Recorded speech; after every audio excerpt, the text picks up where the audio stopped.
Hello बच्चों, नमस्कार। स्वागत है आपका हमारे चैनल तीव्र शिक्षा में। यूपी पुलिस कांस्टेबल 2024 जिसकी परीक्षा 18 फरवरी को निर्धारित की गई है, उसमें आज हम सामान्य ज्ञान यानी जो जीके की सीरीज़ है, उसमें आज तक के जो सभी एग्ज़ामों में क्वेश्चन आए हुए हैं, उन्हीं प्रश्नों को इसमें शामिल किया गया है।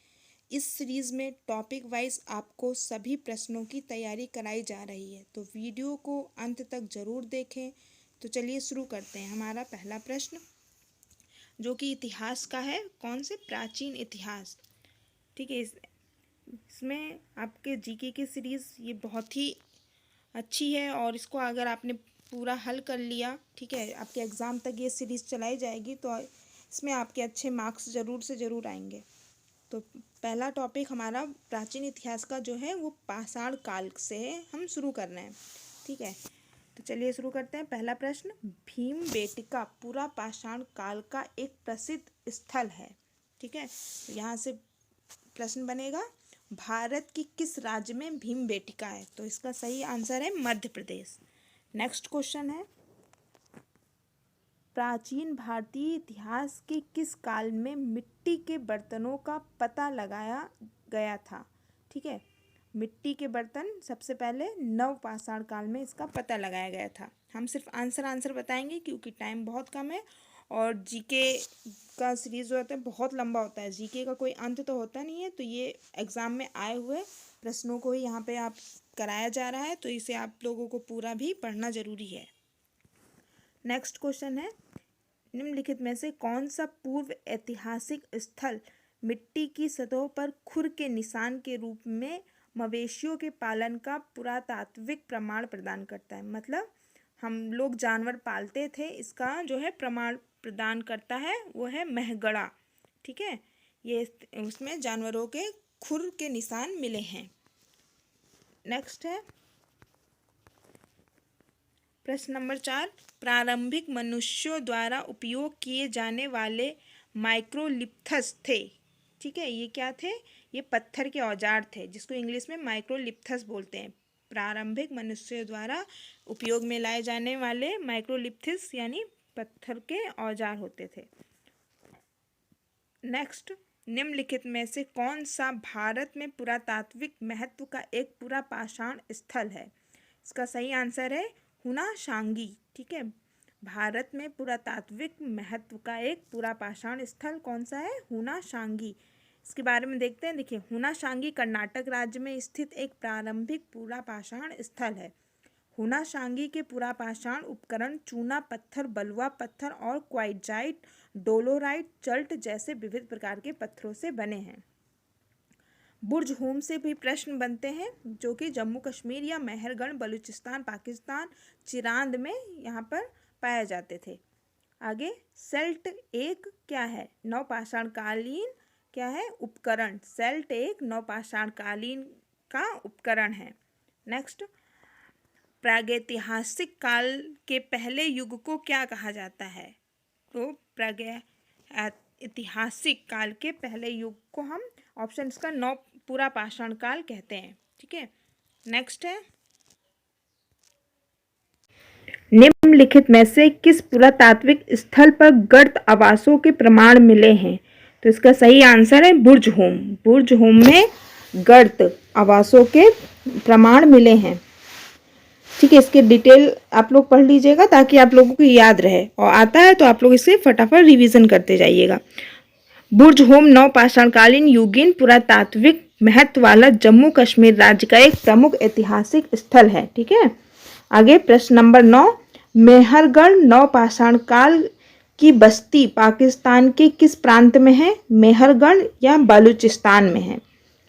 नेक्स्ट, पुरातात्विक स्थल इनाम गांव कहाँ स्थित है। तो ये इनाम गांव पुरातात्विक एक स्थल है जो कि महाराष्ट्र में स्थित है। ठीक है, इनाम गांव कहाँ पर स्थित है, महाराष्ट्र में। ठीक है, ये किस लिए फेमस है, यहाँ भीमा नदी की सहायक नदी घोड़ के तट पर स्थित है। यह ताम्र पाषाणिक संस्कृति से ये जुड़ा हुआ स्थल है। इसका यहाँ के लोगों का मुख्य पेशा कृषि था। आगे बढ़ते हैं, पुरातत्व स्थल क्या है, कोल्डी हवा कहाँ स्थित है, तो यह उत्तर प्रदेश में कोल्डी हवा। तो ये बहुत ही इंपॉर्टेंट हो जाता है, यूपी से रिलेटेड प्रश्न है ये। तो पुरातात्विक स्थल जो कोल्डी हवा है यह उत्तर प्रदेश में है। इसका डिटेल भी पढ़ते हैं। नवपाषाण काल में सर्वप्रथम खाद्यान्नों की व्यवस्थित कृषि प्रारंभ हुई थी। सबसे पहले कृषि नवपाषाण काल में प्रारंभ हुई तथा मनुष्यों ने जौ गेहूं की वन्य किस्मों को इस समय उपजाया था। भारतीय उपमहाद्वीपों में कोल्डी हवा तथा मेहरगढ़ दो नवपाषाणकालीन बस्तियां थीं। ठीक है, कोल्डी हवा नहीं होगा तो ये मेहरगढ़ पे भी आप लोग टिक कर सकते हैं, जहां ये चावल और गेहूं के स्पष्ट प्रमाण मिलते हैं। नेक्स्ट क्वेश्चन है क्वेश्चन नंबर 12। निम्नलिखित में से किस प्रागैतिहासिक भारतीय स्थल पर होमो इरेक्टस मानव की खोपड़ी पाई गई है। ये वैज्ञानिक नाम है होमो इरेक्टस। ठीक है, तो यहाँ पर कहाँ पर, हथनोरा में किस प्रागैतिहासिक स्थल पर, भारतीय स्थल पर, ठीक है ये भारत की बात हो रही है, वहाँ पे होमो इरेक्टस मानव की खोपड़ी पाई गई है। कहाँ पर, ये हथनोरा में। नेक्स्ट है निम्नलिखित में से किस स्थान पर पुरातत्वविदों को 5 जंगली कुत्तों और 12 सिंहों के सींग के अवशेष प्राप्त हुए हैं। कहाँ पर, ये बुर्जहोम में। यहाँ पर बुर्जहोम जम्मू कश्मीर का एक पुरातात्विक महत्व प्रमुख स्थल है। बुर्जहोम में नवपाषाण युग की सभ्यता का पता लगा है। बुर्जहोम में जंगली कुत्तों और 12 सिंहों के सींग के अवशेष प्राप्त हुए हैं।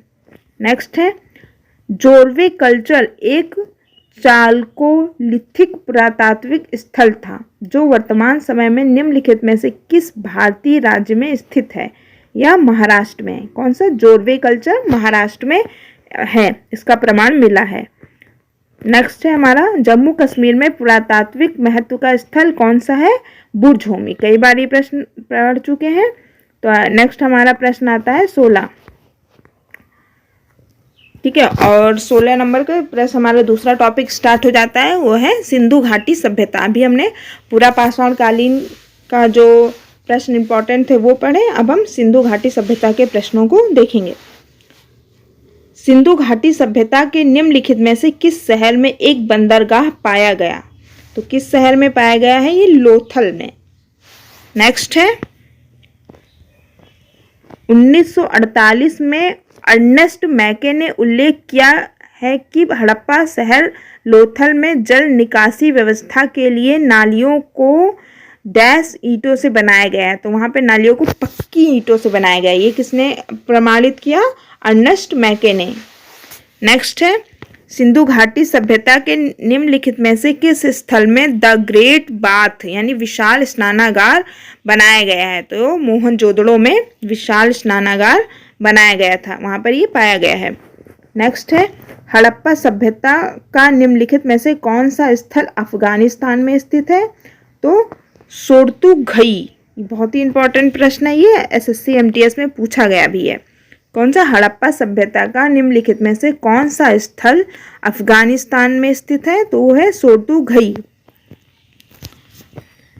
नेक्स्ट मोहनजोदड़ो में मिले महास्नानागार को मतलब किस परत पर जल रोधी बनाया गया था, मतलब किस परत पर, को डैश की परत पर। तो इसका सही आंसर क्या होगा, एक सी ऑप्शन। ठीक है, मोहनजोदड़ो जो कि वर्तमान में पाकिस्तान में स्थित है। ठीक है, मोहनजोदड़ो से प्राप्त स्थापित कला का सर्वोत्कृष्ट उदाहरण दुर्ग में स्थित है। उत्तर से दक्षिण की ओर इसकी लंबाई ये सब नहीं पूछेगा, इसमें क्या है, नीचे तक पहुंचने के लिए इसमें पकी हुई पतली ईंटों से निर्मित है। इसमें जल भरने के निकालने के लिए नालियों की व्यवस्था थी। इसको प्राकृतिक चारकोल की परत से बनाया गया है ताकि इसका जल सोखे ना। आगे लगभग 2500 साल पहले सिंधु नदी को ईरानियों द्वारा क्या कहा जाता था, हिंदोस। ईरानियों के द्वारा हिंदोस बोला जाता था। नेक्स्ट है दैमाबाद नामक प्रागैतिहासिक स्थल निम्न में से किस राज्य में स्थित है। तो ये दैमाबाद है हमारा महाराष्ट्र में। दामाबाद प्रागैतिक स्थल जो महाराष्ट्र में स्थित है। यह स्थल गोदावरी की सहायक नदी प्रवरा नदी के बाएं तट पर स्थित है। नेक्स्ट है, हड़प्पा सभ्यता के निम्नलिखित स्थलों में से कौन सा स्थल पाकिस्तान में स्थित है? सही आंसर है सोर्तुगई। हड़प्पा सभ्यता में जो पाकिस्तान में चला गया है वो है सोर्तुगई।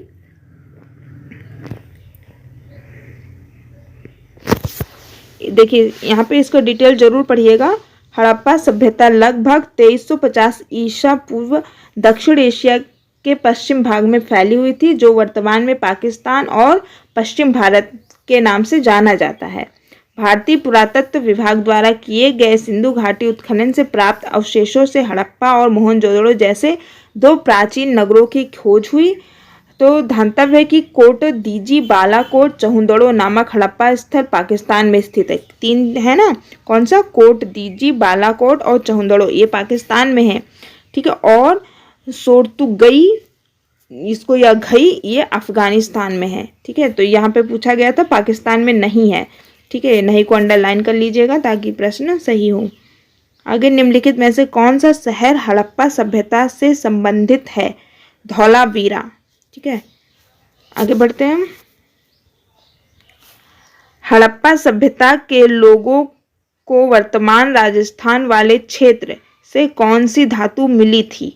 तो वहाँ पे वर्तमान के क्षेत्र राजस्थान क्षेत्र से कौन सी धातु मिली थी? तो तांबा। राजस्थान में अधिकतर तांबा मिलता भी है, तो राजस्थान की अरावली पहाड़ियों में बसा खेतड़ी हजारों साल से तांबा उत्खनन का केंद्र रहा है।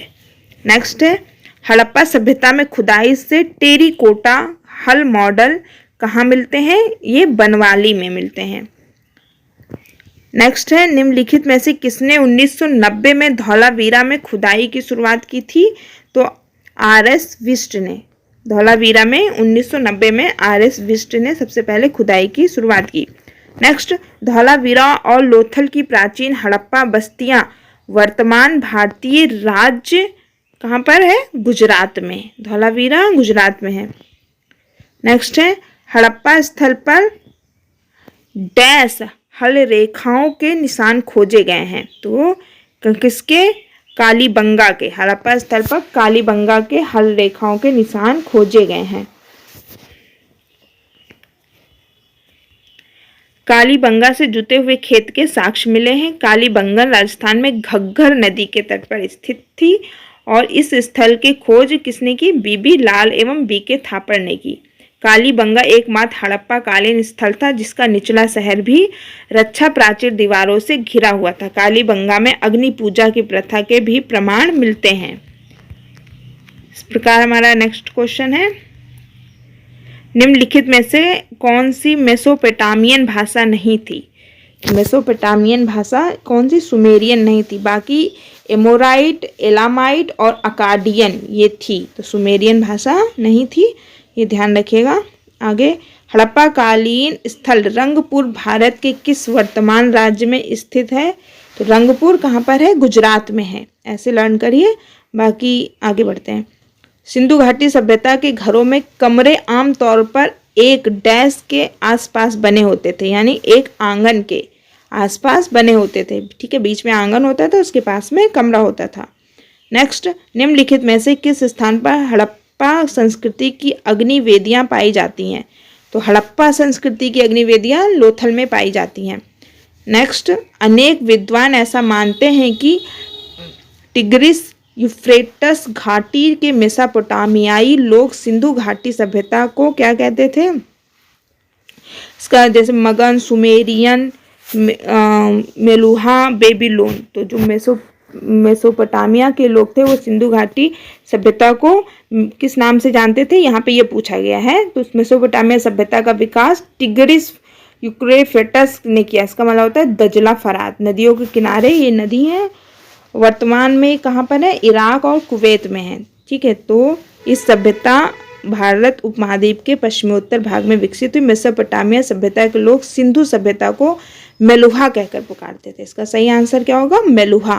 ठीक है, सिंधु घाटी सभ्यता को क्या बोलते थे मेसोपोटामिया के लोग? मेलुहा। नेक्स्ट, हड़प्पा सभ्यता के अन्य शहरों के विपरीत धौलावीरा शहर को डैश भागों में विभाजित किया गया था।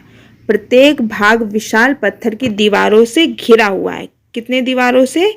इसका सही आंसर है 3 दीवारों से। ठीक है, हड़प्पा सभ्यता के जो शहरों के विपरीत धौलावीरा शहर को स्थापित किया था, और जो धौलावीरा शहर था वो 3 तरफ की दीवारों से घिरा हुआ था।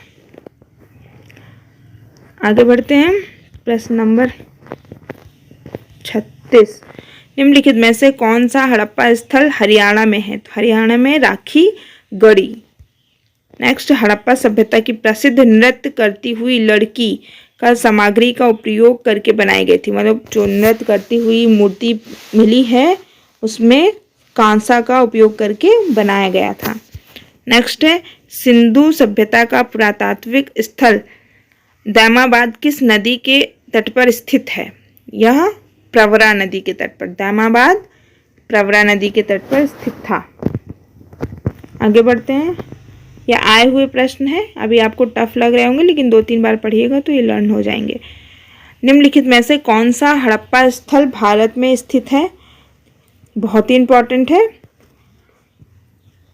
तो भारत में दैमाबाद है। ठीक है, अभी आपने पढ़ा दैमाबाद महाराष्ट्र में है। निम्नलिखित में से सिंधु घाटी सभ्यता का कौन सा स्थल सिंधु नदी के तट पर स्थित नहीं है? सिंधु घाटी सभ्यता का कौन सा स्थल जो कि सिंधु नदी पर स्थित नहीं है? वो है रोपड़। बाकी कोटडीजी, मोहनजोदड़ो, चन्हुदोड़ो ये नदी के तट पर स्थित था। आगे, निम्न में से कौन सा राजस्थान राज्य में स्थित एक परिपक्व चरण हड़प्पा स्थल था? वह कालीबंगा। कालीबंगा बहुत ही मतलब विकसित था। परिपक्व चरण मतलब विकसित नगर था उस समय। यह हनुमानगढ़ जिले में था। किसके नदी के तट पर? घग्गर नदी के तट पर। आगे, निम्नलिखित में से किस हड़प्पा कालीन स्थल से जुताई वाले क्षेत्र के साक्ष्य मिले हैं? तो कालीबंगा, वहाँ पे खेतों की जुताई के साक्ष्य मिले हैं। नेक्स्ट है, सिंधु के पूर्व क्षेत्र को संदर्भित करने के लिए 6वीं-5वीं शताब्दी BCE के किस पुराने फारसी शब्द का उपयोग किया जाता था? तो हिंदू। सिंधु के पूर्व क्षेत्र को किस नाम से जाना जाता था? तब लोग हिंदू, इसीलिए इसका नाम धीरे धीरे कहते कहते हिंदुस्तान पड़ गया। ईरानियों ने सिंधु नदी के पूर्व रहने वालों को हिंदू बोला था सर्वप्रथम। नेक्स्ट है, हमारा तीसरा चैप्टर आता है वैदिक सभ्यता का, तो इसको भी खत्म कर लेते हैं। भारत जन के नाम पर इंडिया का नाम भारत रखा गया। ठीक है, किसके नाम पर? भरत जन के नाम पर, भरत थे उनके नाम पर इंडिया का नाम भारत रखा गया। निम्नलिखित में से किस वेद में इस जो जन का सर्वप्रथम उल्लेख मिलता है? बहुत ही इंपॉर्टेंट प्रश्न कि भरत शब्द कहाँ से मिलता है इसका उल्लेख? यह ऋग्वेद से मिलता है। आगे, लौह युग को यह नाम इसलिए दिया गया क्योंकि इस समय के दौरान मध्य पूर्व और दक्षिण पूर्वी यूरोप में औजारों और हथियारों में मुख्य रूप से कांसा की जगह लोहे का इस्तेमाल करने लगा है, इसलिए इसका नाम लौह युग कहा गया है। सरल प्रश्न था ये। नेक्स्ट है, निम्नलिखित में से किस वेद में दक्ष राज युद्ध 10 राजाओं के युद्ध का उल्लेख है? तो यह भी ऋग्वेद में है। आगे बढ़ते हैं, 4 वेदों में से किसमें बुरी आत्माओं और बीमारियों से बचने के लिए जादू मंत्र तंत्र मंत्र का संग्रह है? यह है हमारा अथर्ववेद में। नेक्स्ट है, आर्यों की मुख्य सामाजिक इकाई थी, क्या थी? जन यानी परिवार थी। आगे हमारा प्रश्न आ जाता है, प्रश्न नंबर 49। उत्तर वैदिक काल में निम्नलिखित में से कौन सा वर्ण मुख्य रूप से खेती, पशुपालन और व्यापार जैसे काम करता था? ये वैश्य करता था। ठीक है, वैश्यों का काम होता है बिजनेस करना, तो खेती, पशुपालन, व्यापार ये सब वैश्य करता था उस समय। आगे, निम्नलिखित में से किस नदी का प्राचीन नाम विपाशा था? बहुत ही इंपॉर्टेंट प्रश्न है। तो व्यास नदी का प्राचीन नाम विपाशा था।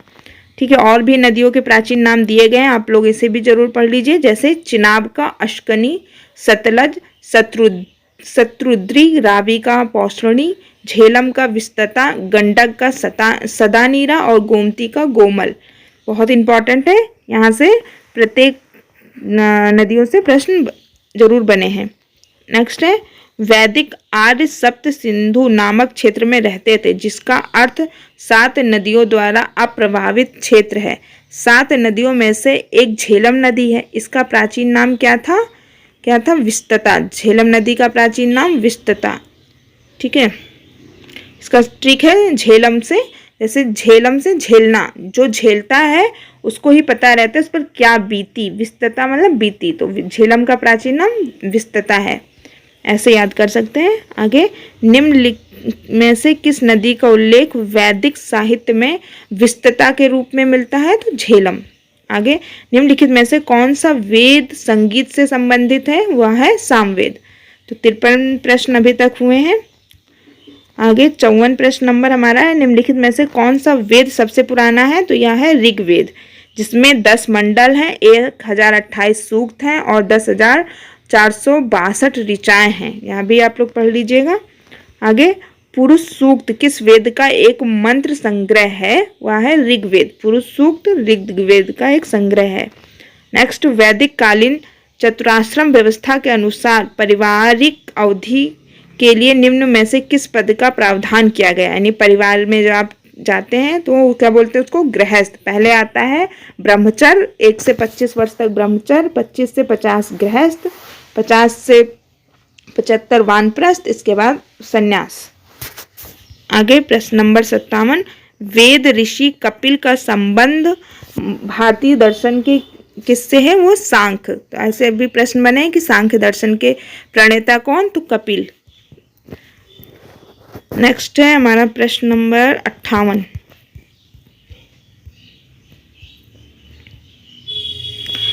ऋग्वेद कितनी पुस्तकों मंडलों से में विभाजित है, तो 10 मंडल। ऋग्वेद में 10 मंडल हैं। नेक्स्ट है, निम्नलिखित में से कौन सा उपवेद ऋग्वेद से संबंधित नहीं है। ऋग्वेद है, उनके कुछ उपवेद भी बनाए गए हैं। तो जो आयुर्वेद है ये ऋग्वेद का नहीं है, बाकी शिल्पवेद, गंधर्व वेद, धनुर्वेद ये ऋग्वेद का ही उपवेद है। नेक्स्ट, ऋग्वेद में ऋषि विश्वामित्र और देवी के रूप में पूजी जाने वाली 2 नदियों के बीच संवाद के रूप में एक भजन है। ये कौन सी नदियां हैं, ठीक है, जो ऋषि विश्वामित्र और व्यास सतलज ये नदियां हैं। कौन सी नदी है, व्यास नदी और सतलज नदी। नेक्स्ट, अथर्ववेद कितने खंडों का संग्रह है, तो 20। अथर्ववेद में 20 खंड है, 20 खंड है, 731 सूक्त हैं और 6000 ऋचाएँ हैं। तो खंड याद रखिए। आगे, निम्नलिखित में से किस नदी को वैदिक काल में पुरुषणी नदी के नाम से जाना जाता है, तो पौष्णी नदी जो है रावी नदी को जाना जाता था। ठीक है, रावी से ऐसे ट्रिक बना लीजिए, रवि, रवि पुरुषों का नाम होता है। ठीक है, तो इसी से पौष्णी नदी के नाम, उसका रावी नदी का प्राचीन नाम था। नेक्स्ट है, रावी नदी का ऋग्वैदिक नाम क्या है, इसका है परुष्णी।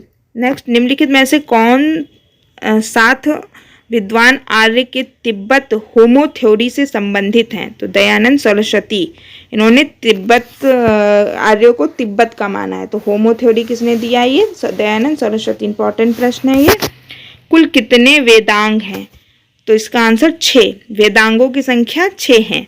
ठीक है, जैसे शिक्षा, ज्योतिष, कल्प, व्याकरण, निरुक्त, छंद, तो ये नहीं आएगा डिटेल में इतना, बस ये ध्यान रखिए कि वेदांगों की संख्या 6 है। आगे, वेदांगों के संदर्भ में निम्नलिखित शब्दों में से कौन सा शब्द अनुष्ठान को दर्शाता है, तो कल्प। कल्प जो है अनुष्ठान को दर्शाता है।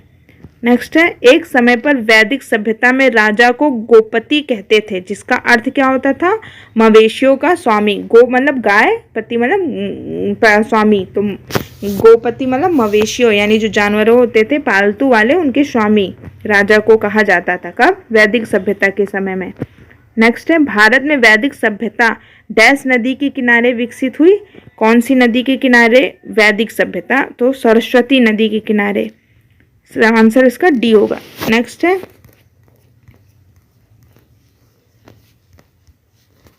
हाँ चलिए, अभी तक हमने कितने पढ़े, 68 प्रश्न पढ़े हैं। फिर हमारा चैप्टर 4 महाजनपदों का उदय, ये हम नेक्स्ट वीडियो में बनाएंगे। तो हमारे चैनल को सब्सक्राइब जरूर कर लीजिए। धन्यवाद।